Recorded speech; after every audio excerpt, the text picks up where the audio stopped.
નમસ્કાર. આજના વિડીયોમાં તમારું સ્વાગત છે. આવનારી દરેક સ્પર્ધાત્મક પરીક્ષા માટે અગત્યના પ્રશ્નો આ વિડીયોમાં લીધેલા છે, જે આવનારી પરીક્ષામાં તમને ઉપયોગી બની રહે. આ ચેનલ લાઇક અને સબસ્ક્રાઈબ કરશો, જેથી આવા દરેક વિડીયો તમારા સુધી પહોંચી શકે. પહેલો પ્રશ્ન છે, CAAનું પૂરું નામ શું છે? તો CAA એટલે કે સિટીઝનશીપ અમેન્ડમેન્ટ એક્ટ, એટલે કે નાગરિકતા સુધારો કાયદો. લોકસભામાં નાગરિકતા સંશોધન બિલ 2019 કોણે રજૂ કર્યો? તો ગૃહમંત્રી અમિત શાહે લોકસભામાં નાગરિકતા સંશોધન બિલ 2019 રજૂ કર્યું હતું. લોકસભામાં નાગરિકતા સંશોધન બિલ 2019 ક્યારે પસાર થયું? તો 9 ડિસેમ્બર 2019ના રોજ લોકસભામાં નાગરિકતા સંશોધન બિલ 2019 પસાર થયું હતું. રાજ્યસભામાં નાગરિકતા સંશોધન બિલ 2019 ક્યારે પસાર થયું?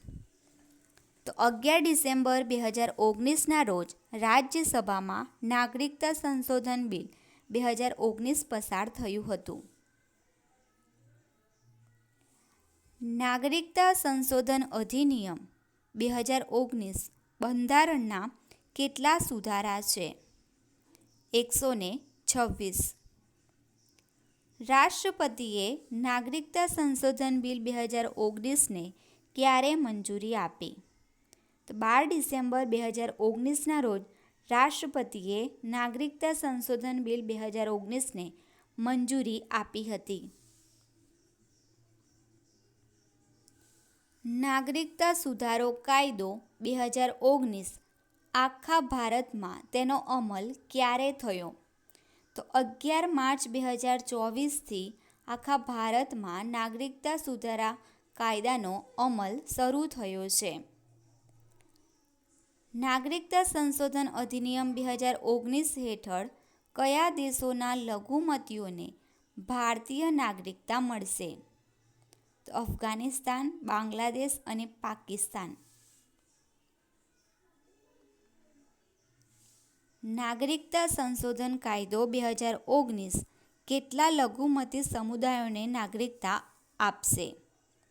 તો નાગરિકતા સંશોધન કાયદો કુલ 6 લઘુમતી સમુદાયને નાગરિકતા આપશે, જેમાં હિન્દુ, જૈન, બૌદ્ધ, શીખ, પારસી અને ખ્રિસ્તીનો સમાવેશ કરવામાં આવ્યો છે.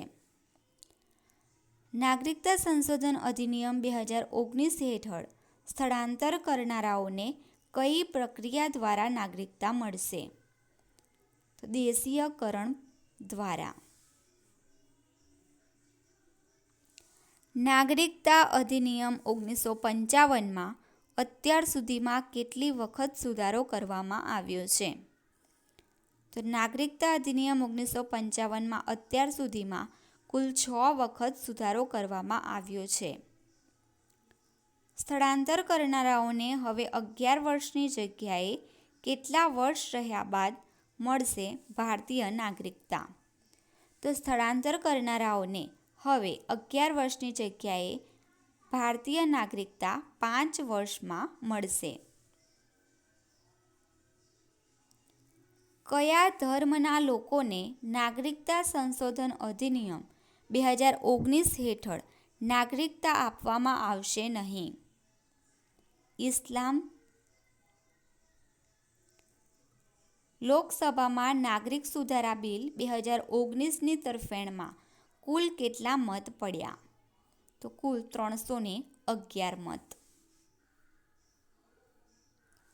ભારતીય બંધારણના કયા ભાગમાં નાગરિકતા સંબંધિત જોગવાઈઓ કરવામાં આવી હતી?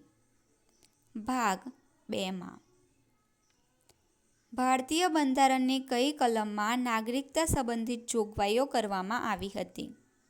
તો અનુચ્છેદ 5થી 11માં ભારતીય બંધારણની કલમ નાગરિકતા સંબંધિત જોગવાઈઓ કરવામાં આવી છે.